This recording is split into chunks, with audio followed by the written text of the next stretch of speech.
Good morning, it's Monday the 19th of August and we're here near West Ealing station. My name's Eric Leach. Crossrail was an idea that was first mooted in 1941. In 1974 the name Crossrail was adopted for a project. In 1990 it failed an Act of Parliament, but by 2001 the Department of Transport and TfL had signed a joint venture, and so the property gold rush took off.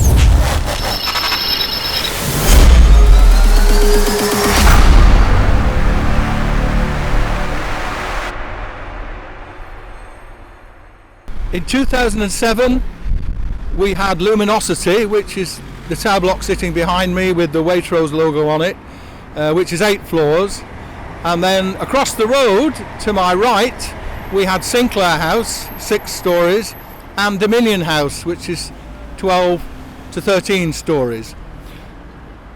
We thought that maybe that was the end of the tower block gold rush for Crossrail, but no, it wasn't, because what we had in June of this year were 2 enormous tower blocks that were launched.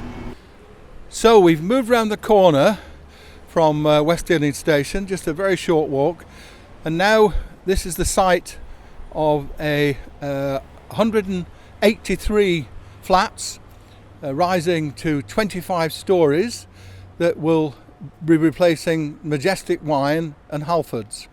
65% of these flats will be sold anywhere in the world, and we expect that to be India, China, Hong Kong, anywhere where someone wants to make an investment in a safe haven where they think the value will go up over time. Will anybody buy these flats? Will anybody live in them? Saturday morning I looked at Zoopla and I thought I'll find out how many flats are for sale in Ealing. 451. There are 451 flats already available in Ealing. So do we think if this gets built that these flats will be sold, will be occupied? Only time will tell. So we've walked around the corner again, and just behind me across the road the plan is to build a 100-metre tall 25-storey tower, which has been described by the developer as the tallest, most affordable tower block of flats in London, in England. However, local researchers have figured out that you'd have to earn $44,000 a year to get one of these flats, and of course the average salary in Ealing is just under £23,000 per year. Also behind me is the site of the new Crossrail Elizabeth line station for West Ealing. You can see a partially built bridge. There are people working there, which is a novelty. We were all promised this station to open in December 2017. It didn't open, they didn't build it. Apparently, Network Rail, the agent for Crossrail west of Paddington, ran out of money. So we're now promised a station to open in December 2020, but none of us believe Crossrail, Network Rail or TfL. And in fact, the end date for Crossrail has been completely eliminated from any documents. So no one can tell us when Crossrail will ever be finished. On time and on budget, we were told, in the last 10 years? I don't think so. I really don't think so.